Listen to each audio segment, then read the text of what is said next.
when they knocked down Tongren, all these dodgy bars, everybody was coming down, and our bar was still there. And they were like, where is the regular places where I saw this girl or that girl Right. or to have a drink? And it Right. all disappeared overnight.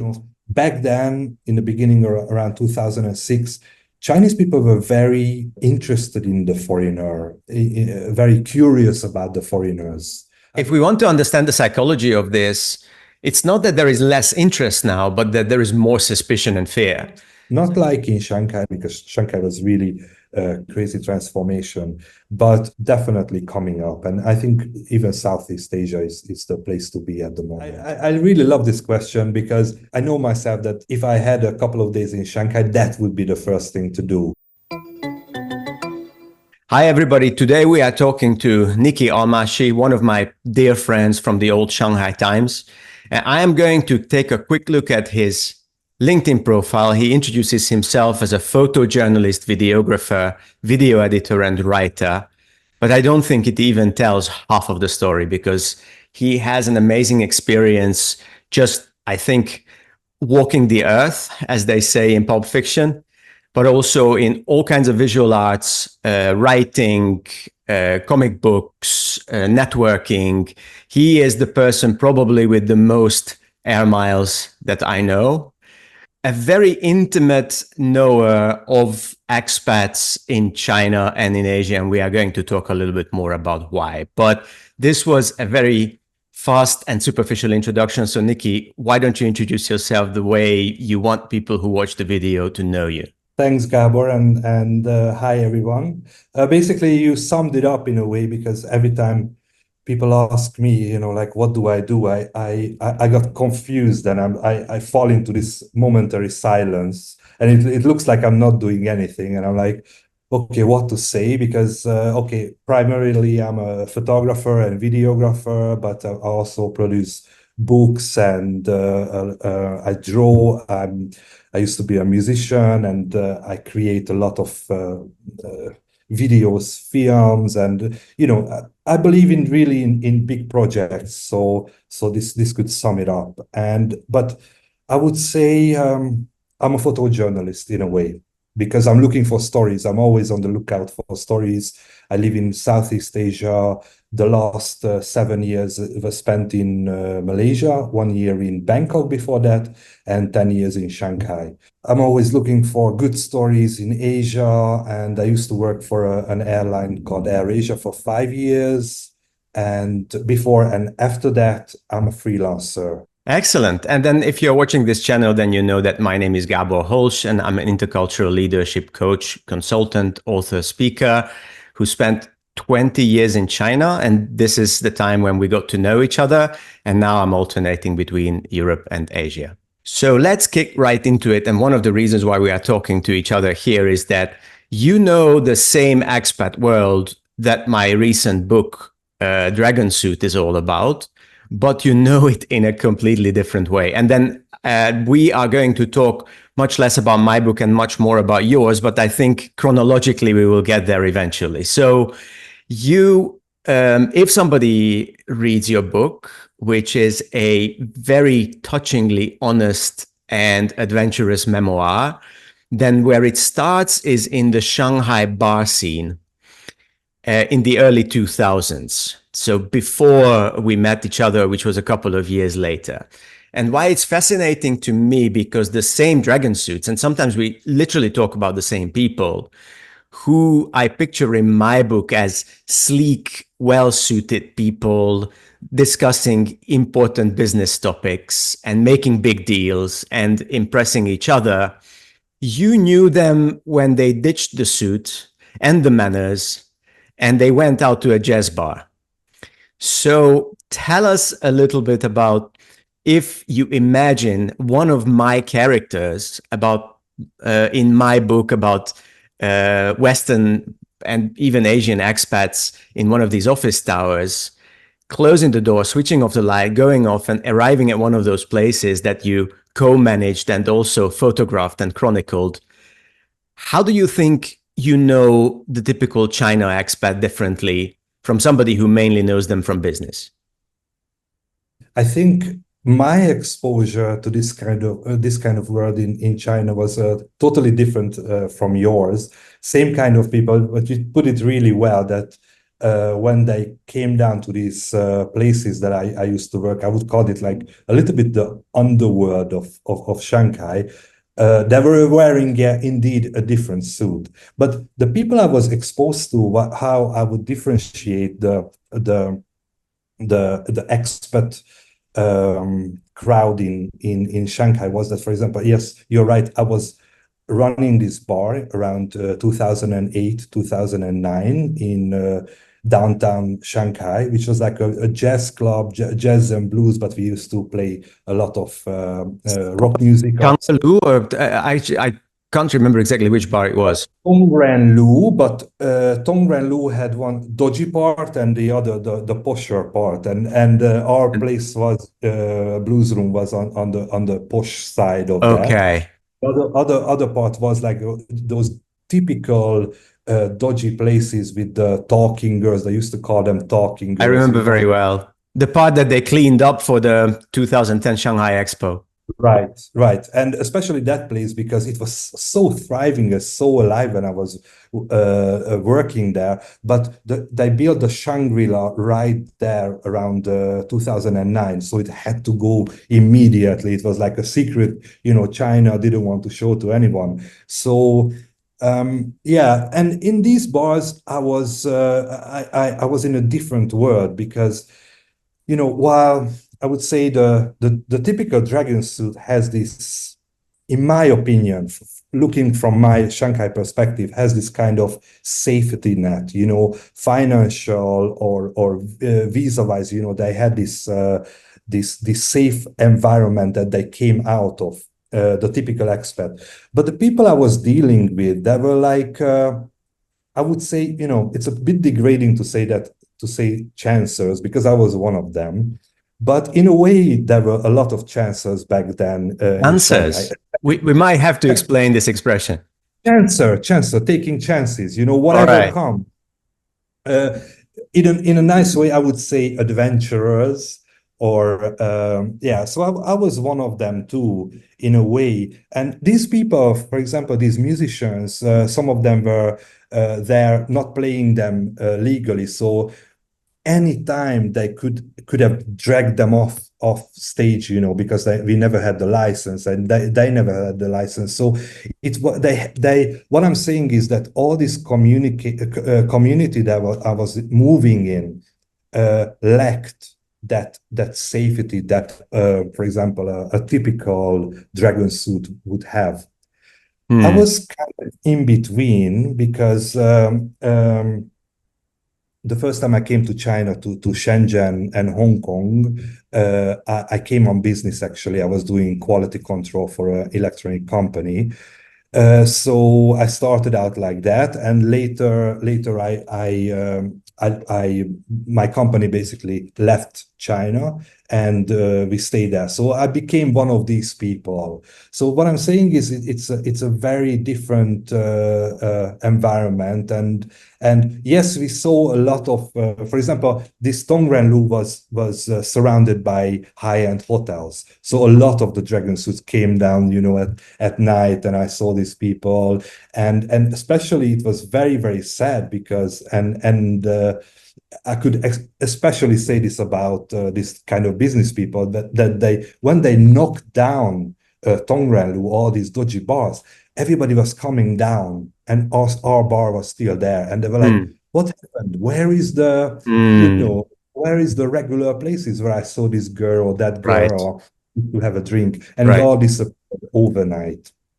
So this was my exposure to that kind of food. I hope that answers your question. It does, and it's a perfect lead to the next question. So listen, just to reminisce a little bit, and one of the things that we can do is you can later send me pictures to illustrate any of the stories that we share, because now a photograph came to my mind, and I hope that I will be able to find it and post it to this video. So, Gabor, so sorry to interrupt because I wanted to add something to this. Is there still time? Because I just wanted to add to this that not only these bars, but I was moving in another crowd, which could be very important to the listeners, that Back then, Chinese productions were looking for the foreign face for films Yeah. and commercials and ads and stuff like that. I really thought that this was very important to add. This was around 2007 and 2008, so kind of simultaneously with this bar, and we had a lot of jobs being an extra in movies, and I'm talking like I ended up in a Jackie Chan movie. You know, it's like I'm visible in Forbidden Kingdom in Wow. 2008. My wife was in a pizza commercial. We were shooting with a lot of Chinese stars, and we made a lot of good money out of that, like Right. 1 or 2 USD a day.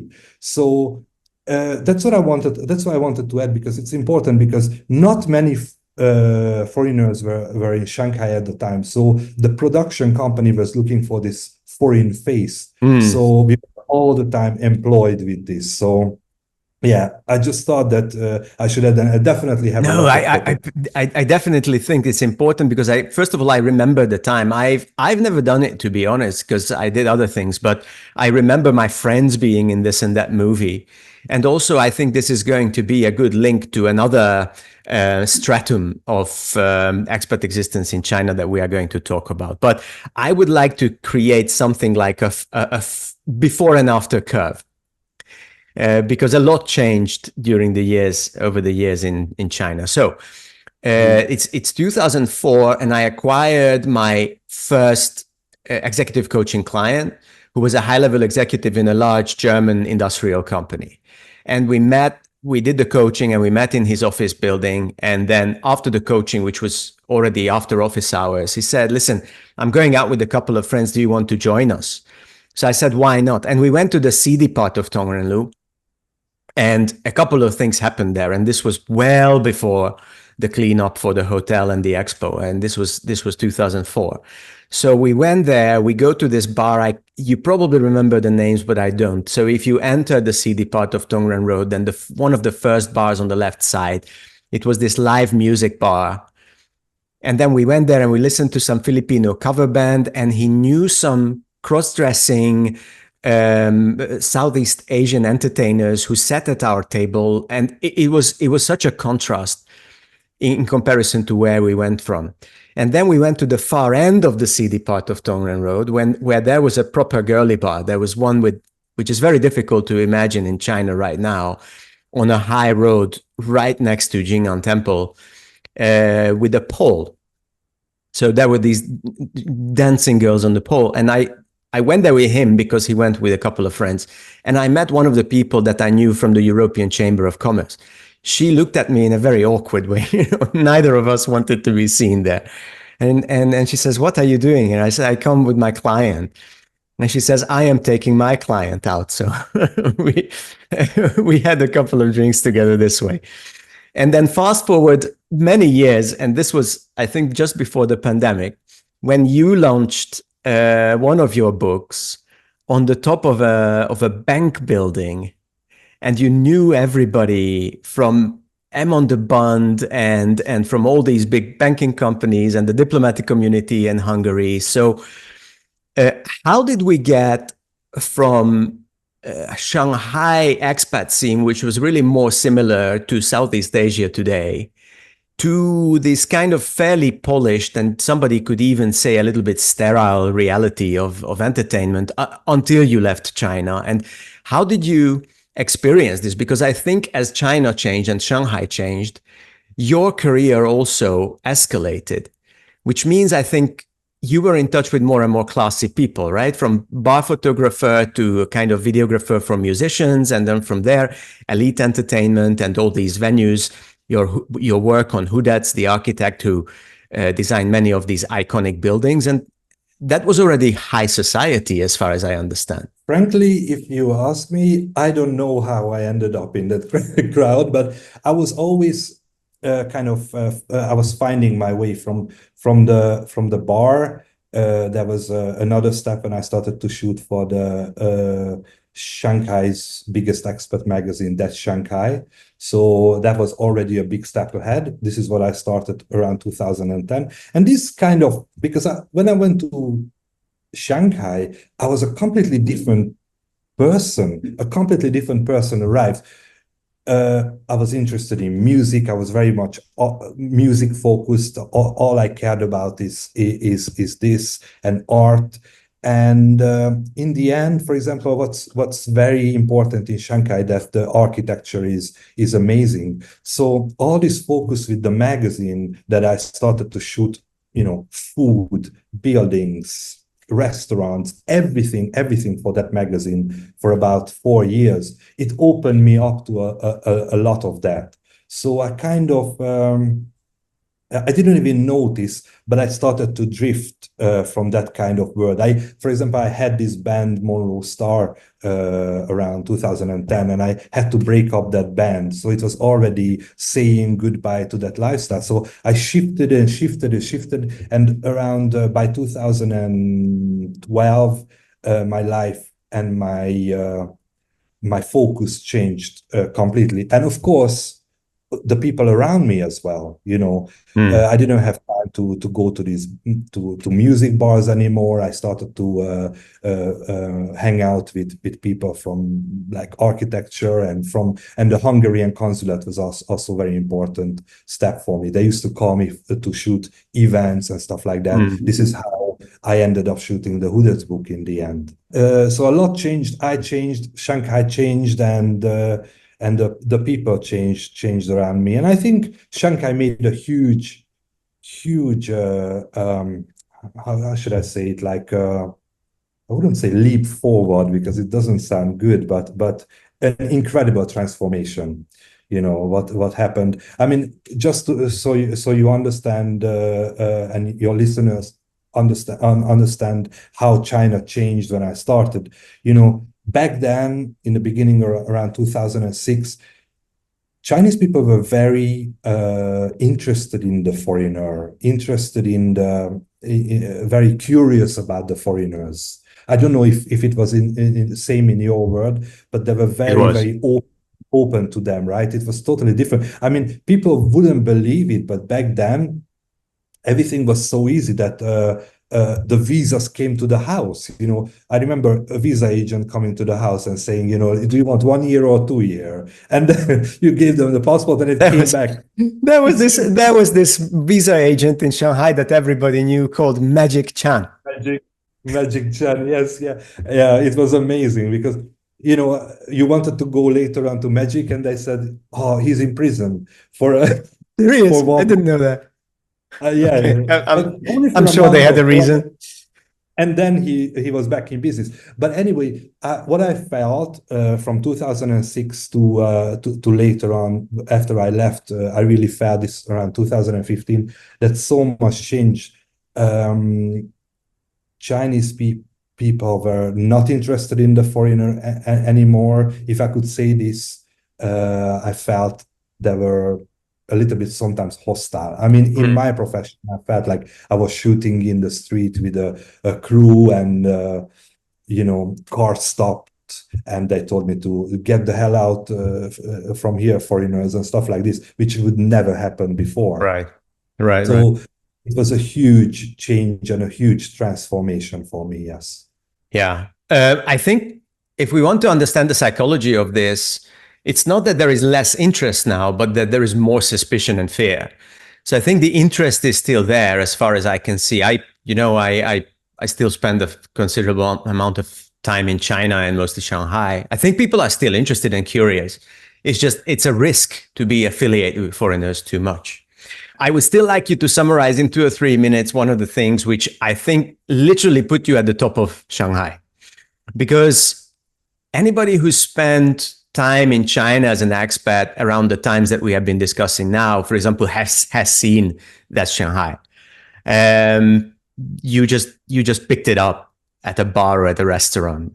This is where we wanted to know. I don't know what we wanted to know, where the concerts are, we just picked it up. But then you met a gentleman called Marshall, and then there was this significant construction that everybody who was in Shanghai from early 2010s until just before the pandemic we'll know as one of the most iconic projects, and you were literally on top of it and in the middle of it. Yes, yeah. That happened around 2009, 10. What happened? What was the beginning of that story? And I try to sum it up. And if somebody wants to read the book, because there's a whole chapter on this, the SWFC building was coming up around 2008, and I was already taking photographs, and I really wanted to document it for myself, but I missed it because of these late nights. My concentration wasn't there.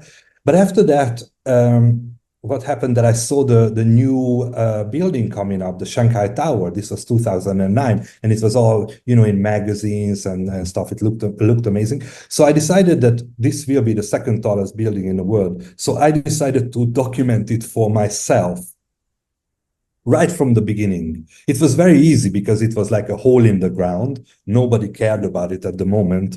So what I did was I was going to the site, and I was teaching English at that time in a building nearby.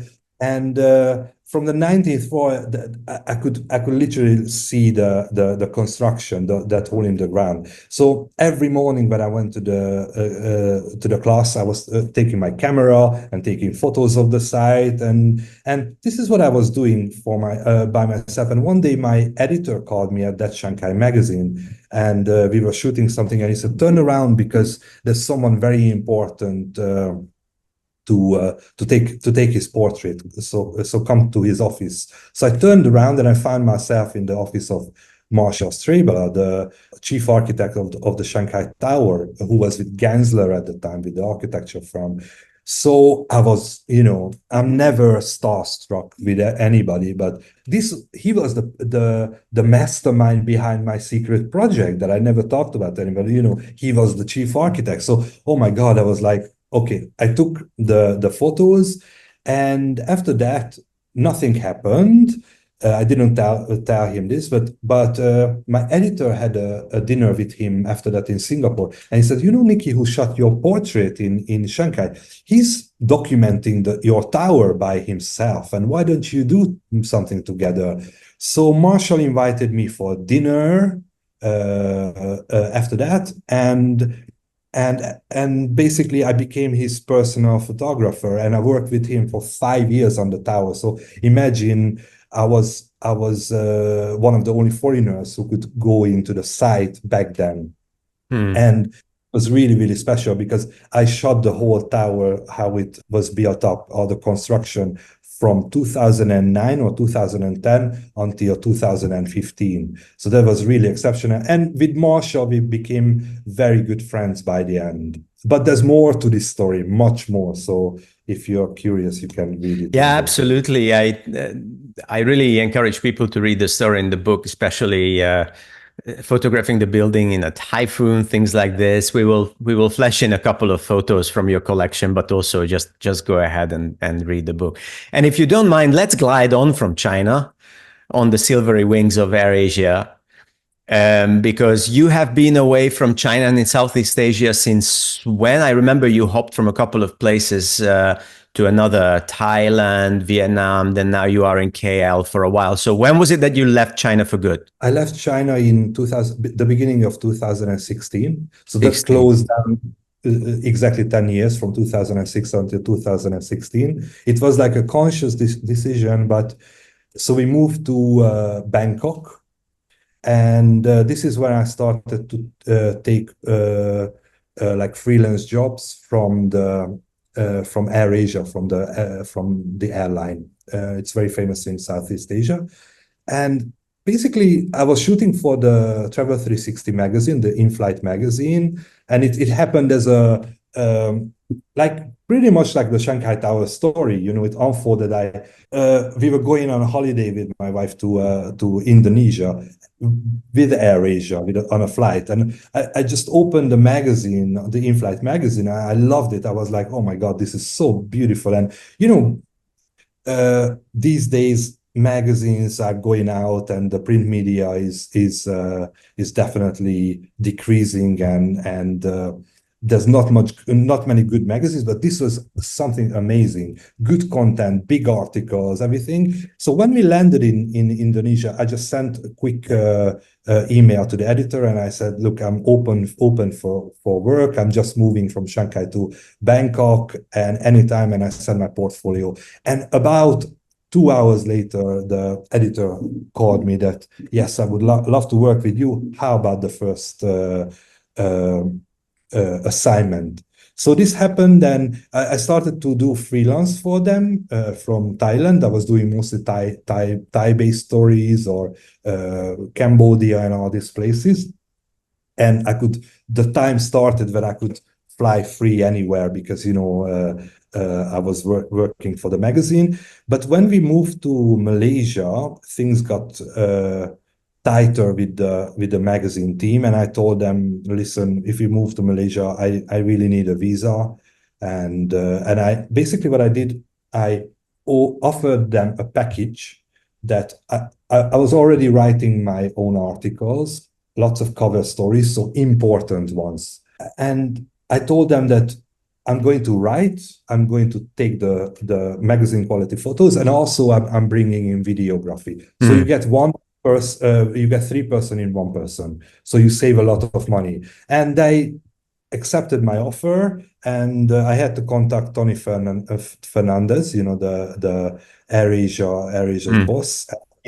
He also said yes. So basically, personally, he gave me the job, and I ended up as an official AirAsia staff. And what was really amazing, that I was in Malaysia. Imagine this. Our office was next to the airport, and I looked around sometimes and I was like, how did I end up here? How did this happen?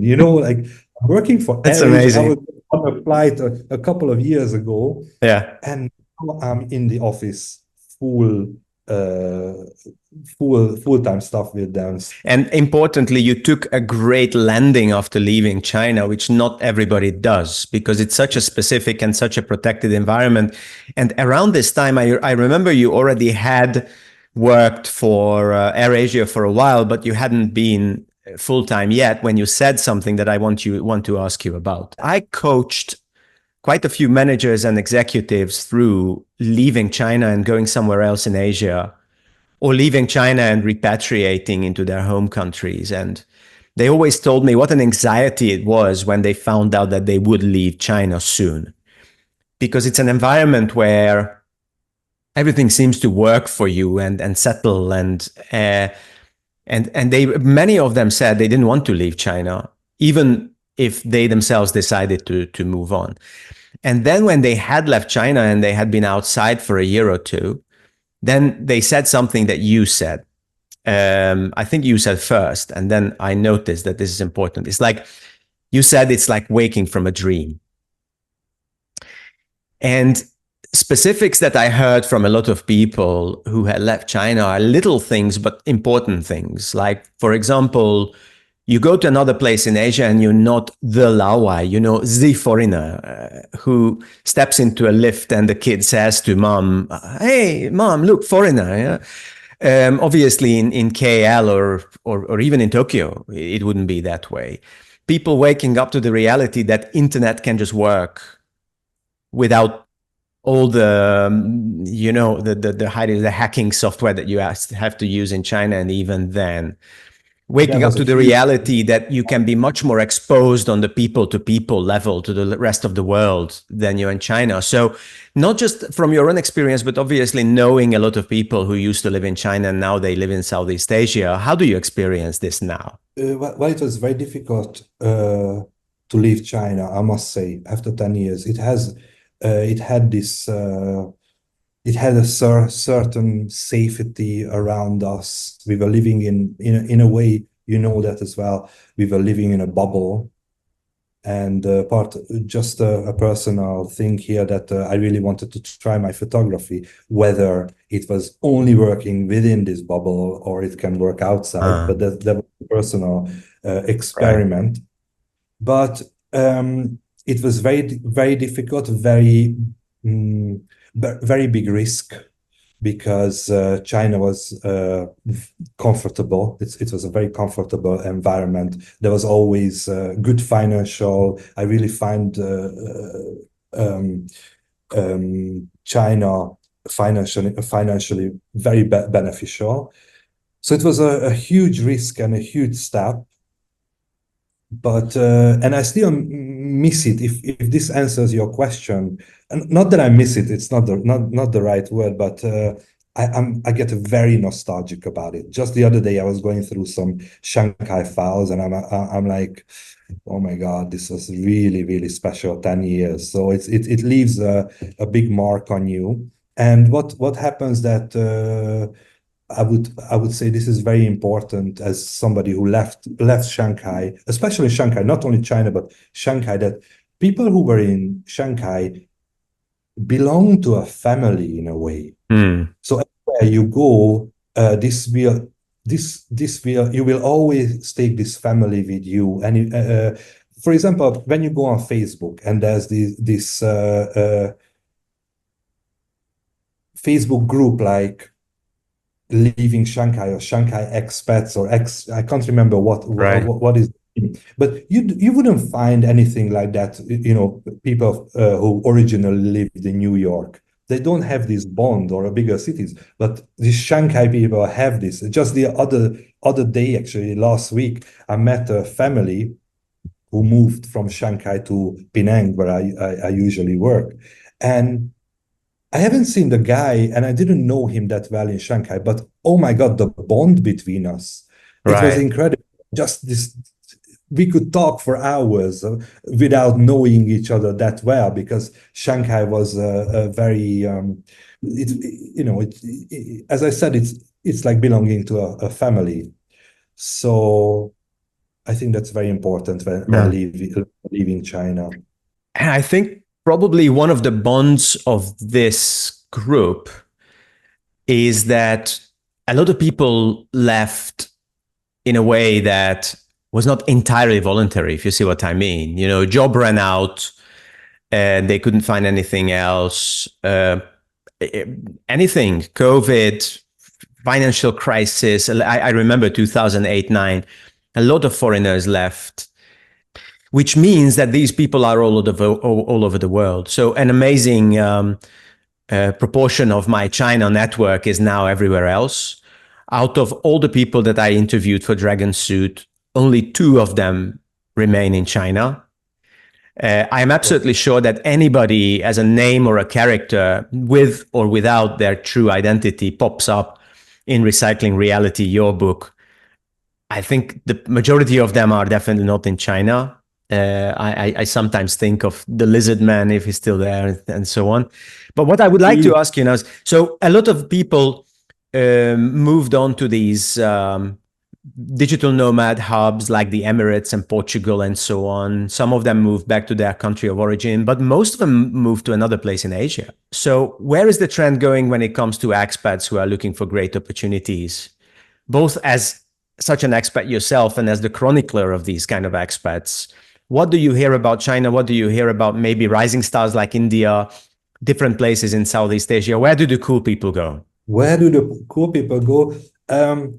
Gabor, to be honest, I have a lot of friends, including you, who do research on this and who know this better. I'm really not an expert on it. I just go with the flow. That's why I don't want to give like a straight answer, because I try to find places, and I think at the moment Kuala Lumpur and Malaysia and Penang, where I live, I'm not saying easy is not the right word, but just things are happening. Things are opening up, and sometimes when I visit, for example, Europe, I really don't feel that. I feel everything is rigid. So in that sense, I think all Asia, all Southeast Asia is really happening. Southeast Asia is definitely happening, but I'm not qualified enough to specify which areas. But I would. Yeah, if I can interrupt you. So Sure. there are the things that maybe we can inspire a different kind of answer. So if you go to Barcelona, or if you go to the two largest cities in Portugal, they are packed with people who lived in China 3 years ago. Really, absolutely packed. A huge proportion of my China network are in Barcelona and Lisbon. Lots of people. Emirates, full of people who recently lived in China. Now, you probably know that after I left China in 2022, we moved the family base to Budapest, which is interestingly, it doesn't have a lot of people who used to live in China or lived in China until a couple of years ago, but it's full of cool Chinese people do international business and left recently. So I was just basically wanted to know if you are surrounded by, it's like in and around KL or the places that you visit, is there a flood of ex-China expats who are on the journey that we discussed so far? Or maybe it's not so typical? Not so typical, not the circles, not the companies that I move around. I hear from here and from here and there, if some people that lived in China for long, and there are a lot. But the thing is with me that I just go with the flow. I'm finding places that has the most jobs, the most opportunities, but I don't see these trends like that. So I'm not on the lookout for that. It just, I see what fits my business right at that moment. But I think at the moment, Kuala Lumpur is really coming up. Malaysia is really coming up. That's one thing I can say. Not like in Shanghai, not like Shanghai, because Shanghai was really crazy, really crazy transformation. But definitely coming up. And I think even Southeast Asia is the place to be at the moment. Last question, closing question. And after that, you can share with us any resources, anything, projects that you're working on, whatever you want. Right now, you could snap your finger and spend 3 hours in Shanghai. What would you do? Ooh. I have this very strange habit when I'm visiting old cities, what I call haunting places. Haunting places for me means that I go to the area where I used to live, where I had my house or apartment, my regular places like the restaurants and stuff like that.